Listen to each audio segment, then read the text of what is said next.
An incredible Sunday morning, certainly, and we have stopped by before we update you at our great friends with EvoShield, great partners of Perfect Game. Alex Bush joining us, and a bit of an announcement. This is a special time before we get to all of the action on Sunday morning with regard to bats.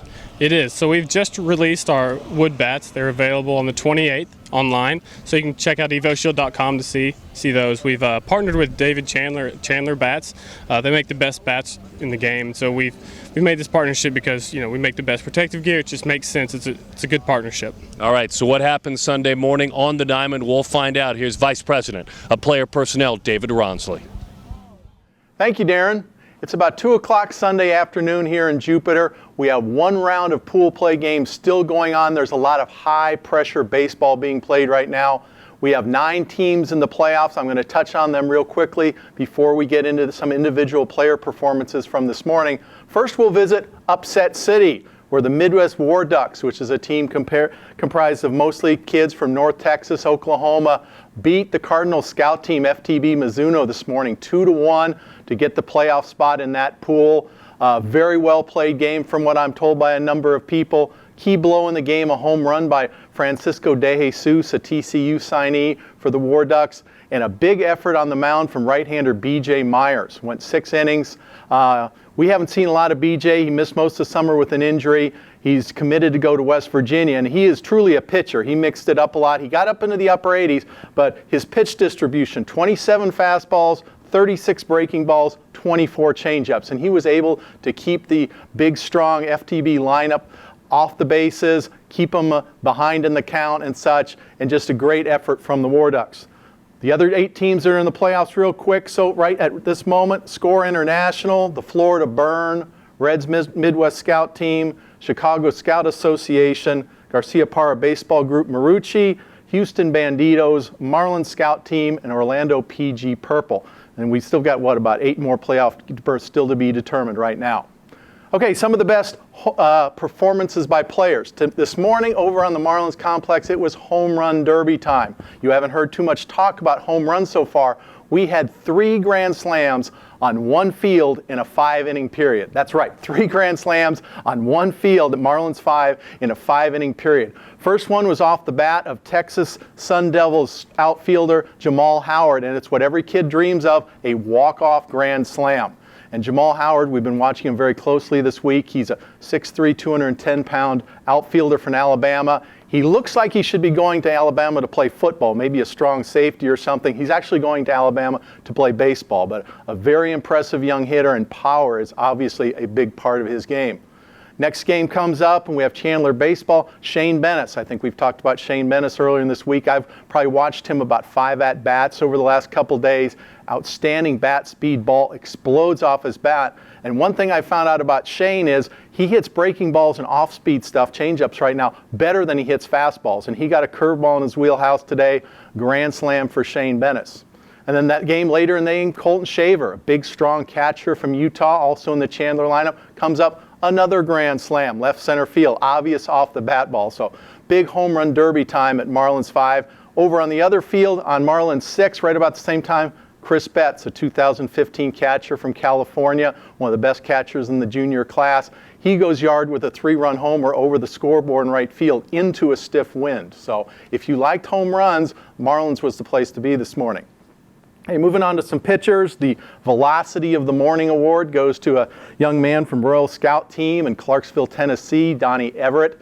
Everett's a big 6'2", 220-pound right-hander with a Vanderbilt commit, and he was up to 95 warming up today. It was 91, 94 in the game. Real velocity arm, still needs to develop the feel for pitching and the breaking stuff to become a really top-line prospect, but when you throw 95, that's a very good start.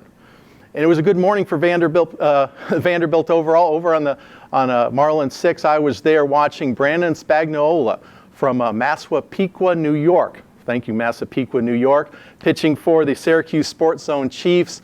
Young man who was at our national showcase in June. Pitched in the upper 80s, touched 90. A good solid college pitching prospect at this point. I talked to a scout who's watched him all summer. He says, yeah, that's about him. He was 89, maybe a 91 once in a while. 92 to 94 for 3 innings today. So he took a big step up. He's got a good slider and a name to remember, Brandon Spagnanola from Massapequa, New York. Another pitcher on the Syracuse Sports Zone Chiefs, Jake Nelson. A good story on him. He's from New Hampshire, a primary catcher. I was talking to some of the Syracuse Sports Zone people, and they said he's brand new to pitching. He's only pitched a couple times, literally. He came in to throw the last inning, 90 to 93 on the mound. Big kid from New Hampshire. He's got a future on the mound, it sounds like to me. Young man who I've been waiting all week to see pitch for the South Charlotte Panthers, Alex Destino, threw 2 very strong innings today. They were saving him for the playoffs. The South Charlotte Panthers have an outstanding team, but they aren't a playoff team, so they threw him today in the last game. Just an outstanding two-way prospect, 90 to 92 off the mound, but very polished. When you look at Alex Destino, you're looking at a young man who can spot the fastball on both sides of the plate. He's got a very nice slider. And it's going to be interesting to see whether the pros like him as a left-handed pitcher or University of South Carolina is able to get him as a two-way guy, because he's one of the top two-way players in the country with a strong left-handed bat. Another player on the South Charlotte Panthers that caught my eye, Logan Beeler. Very interesting story with Logan. He was one of the top pitchers in the country 2 years ago as a sophomore, had some arm problems as a junior, had Tommy John surgery, and he's really just getting back into pitching form. He threw 2 innings today, was 88 to 90, showed good spin on a low 70s curveball, and he's going to North Carolina State, and he'll keep getting stronger as he gets farther away from his surgery. But that's a name to remember for 3-4 years down the road, though, Logan Beeler. Okay, one more pitcher, and we'll move on to a hitter. Garrett Felenchek, I believe we've mentioned him before with the Texas Scout Team Yankees, comes from a very small town in Texas, Howe, Texas, up by the Oklahoma-Texas border. He got a start today. I think he threw an inning in relief earlier and was okay. Today he got the start and was much better, much more comfortable in that role. Was 91 to 94 for 3 innings, a lot of 94s in there, has a power slider, and a young man who really didn't come to the Scouts' attention till late in the summer. We saw him for the first time in September, so Scouts are catching up doing their homework on Garrett Felenchek from Howe, Texas. Finally, one more position player, and we'll get back to the baseball on the field. Austin Murphy for the Orlando Scorpions. I'm not even sure whether we have Austin Murphy on tape, but it's somebody that we've heard a lot of this week. He's a young man from Jacksonville, Florida, who had not been out on the national circuit at all. Just literally in the last month, Scouts have found out about him. 6'2", 210-pound left-handed hitter, runs a 6'5", 60. He's going to probably be a corner outfielder, but big power, big speed, and a young man from Florida who's going to start rising up the prospect list. That's it for now. We're going to have more tonight. It's going to be a playoff special tonight. When we rejoin you, we'll have the final 4 teams from the WWBA World Championship when we're with you next. Thank you very much, David. You know what's fun about your company is you guys make it clear we're obsessed with sports, and you guys are all athletes and former athletes, and you're obsessed with protecting the athlete. We are. So that's our main core, and that's what we're really out here doing with Perfect Game.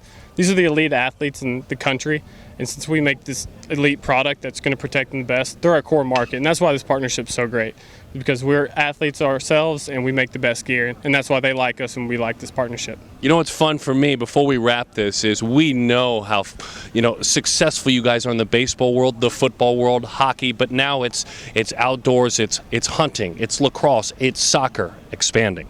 Yeah, it is. So it's pretty exciting right now for hunting gear. You would think that our first commercial would be baseball, but it's not. Our first commercial is actually going to be for hunting gear. We signed a partnership also with the Duck Commanders, and so that's going to be pretty exciting. Those guys are always fun to watch on TV, and now that they're partners of EvoShield, I think it's just going to bring more fun things in the future. All right, Alex, good stuff. EvoShield, great partners. David Ronsley, thank you for your update.